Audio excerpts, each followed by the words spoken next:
Hi there, Tracy from Kazadan's Equestrian, and welcome to this week's video. Welcome back to all my subscribers, but if you're new here, welcome. And please, if you enjoy the video, don't forget to subscribe and click like on this video. It's very hot here in South Australia at the moment, and this morning I got up early and had a good old lesson, but it was very warm, I tell you. And it sparked me to think about this week's video, where I thought I'd summarise a lot of the other information I have on my site about heat and discuss the question of, is it too hot to ride my horse? One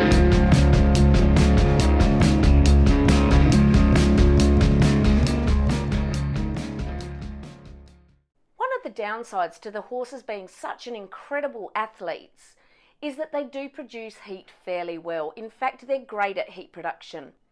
The problems only arise, of course, when that heat production is increased to beyond the capacity of the horse to lose heat, and I'll talk about that a little bit later.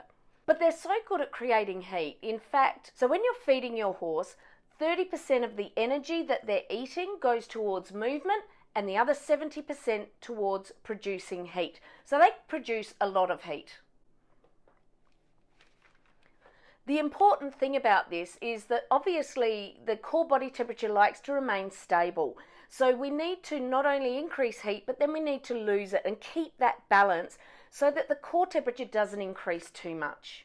One of the core ways that a horse loses heat is through the process of evaporation. This explains why there's not really a temperature we can tell you that if it's over this degrees, you should not be riding your horse, because it's actually the conditions as well as the individual horse that can help you decide whether the temperature outside is too hot. The need for evaporation is important. So the horses do need to be able to lose weight through evaporation. Now, like I am sitting in here on a hot day, I've just closed the doors, the heat's on me, I'm sweating. However, it's not evaporating because there's no breeze and there's no wind.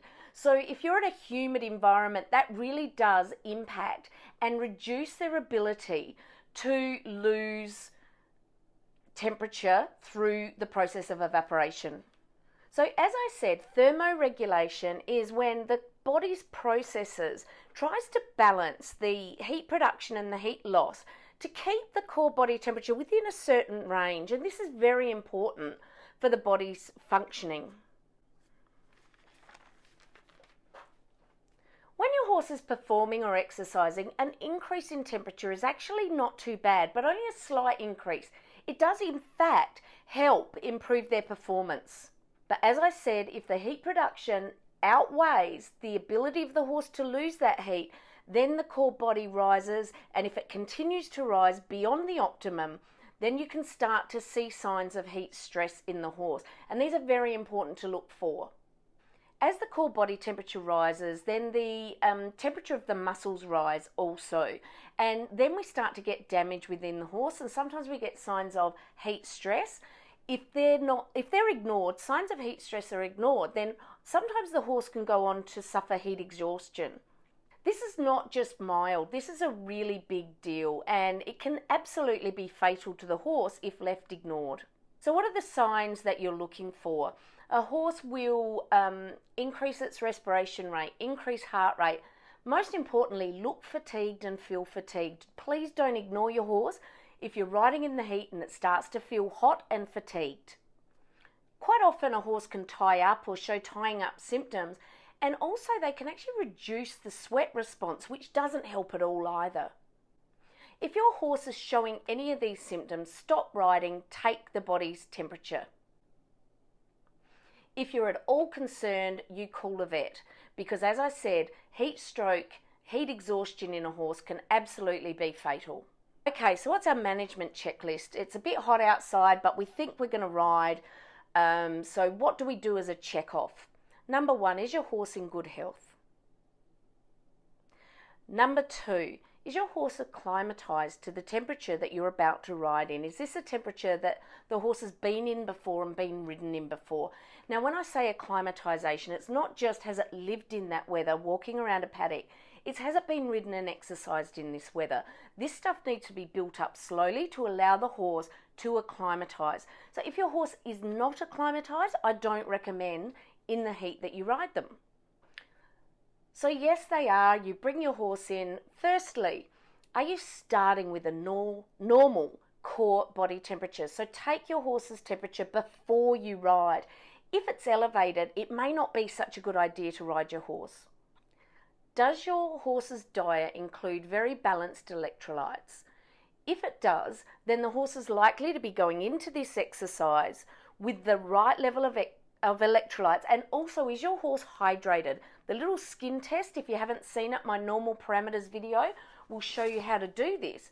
But if your horse is already hydrated, so it's been drinking well, has had a balanced diet with electrolytes, is acclimatized, in good health, then maybe you can get on and start riding. So that's great, but then what do you do when you finish? Two little asides actually before I do that is transport. Remember, if you're transporting your horse, you're minimizing the amount of breeze and the loss of temperature through evaporation, which means that once your horse is in the float, they are going to lose their temperature slower, and it could even steam up and clog up and become quite humid. So if you're not able to transport your horse safely in the heat, it's probably not a good idea to do that either. Secondly, boots. Boots can heat up those leg tendons quite dramatically, and those tendons can actually be quite temperamental to heat and the soft tissue damage that comes from an increase in the heat. So if you're riding your horse in the heat, it's probably a good idea to just leave the boots at home if you can. So what do I do directly after riding? Number one thing, get off, get your horse to drink.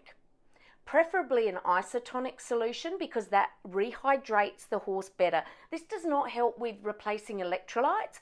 That will really happen over the next few days of that balanced diet.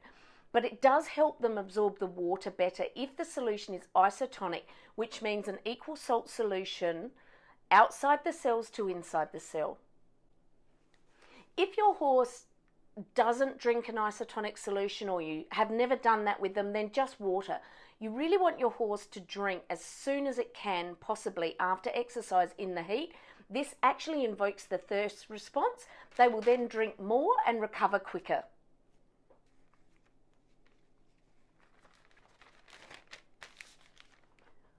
Once you've given them their drink, the next thing to do is take that temperature. You really need to know how close to overheating your horse is.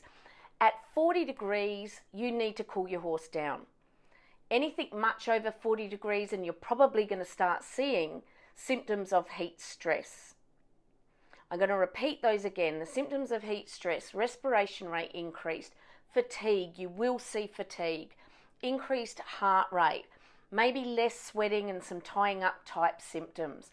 But get that temperature so you know just how rapidly and aggressively you need to cool your horse down. But what is the best way to cool your horse down? Well, we want to mimic evaporation and we want to utilize the process of evaporation. So if you can get your horse with no gear on, in shade, somewhere where there's a breeze, this is ideal. And then you want to just cover your horse with as cold water as possible. Now, you can just use a hose, but if you're finding that your horse is like tipped over 40 degrees and you're quite concerned and they're looking fatigued, I would go straight for an ice slurry if at all possible. The colder the water, the better. The quicker you get it on the horse, the better. And just continually do that, continually taking the temperature, and check that that temperature is going down. I need to say at this point that if your horse is exhibiting any symptoms, you don't feel like the temperature's coming down and they're coming back to normal well enough, please don't hesitate, call your vet. So as I said, depending on how hot the horse is will really depend on how aggressive your cooling needs to be. Our aim here is to get the horse down back to normal core body temperature as quickly as possible. So whether you're hosing or using an ice slurry or buckets, don't waste time by scraping off. Actually, the water that's sitting on the horse helps the evaporation process. Your horse will not boil with the water on there. You can even leave them in the paddock without scraping. This actually is just the process of evaporation, and it does actually help to cool the horse down, not hinder it. So maybe you haven't even ridden, but it's a really hot day and your horse just looks hot in the paddock. Again, you can bring them in and just hose them down and turn them back out with the wet on them to help evaporation cool their body temperature. They will appreciate it and they will enjoy it. So hopefully you've found some really helpful tips in this video. If so, and you haven't subscribed, please subscribe to my channel. Click that notification bell. It just lets you know that I've released a new video. Don't forget to like this video. Your interactions on YouTube on the video really do help to support me and this channel and to keep going, providing these free information videos for you. So like and share around as much as you like. And I'll see you next week.